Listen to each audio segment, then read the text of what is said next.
Magandang umaga po. Ako po si Ray Marshall Dura, operator ng DTF dito sa DT Dumaguete. Ang machine dito ay ginagamit ng 6 na araw na may total na 194 meters.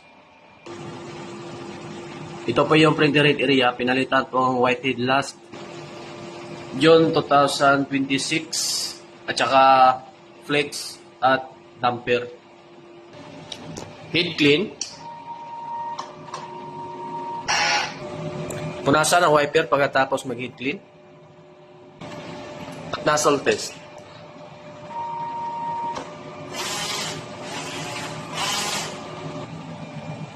Yan, kompleto naman po yung nozzle. Ito naman yung ink tank system, yung ink level sakto lang.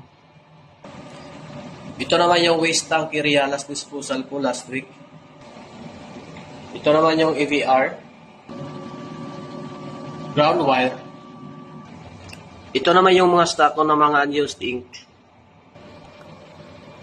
Cleaning solution. At film. Ito naman yung weekly physical inventory. Consumable withdrawal. At daily output recording. Salamat po.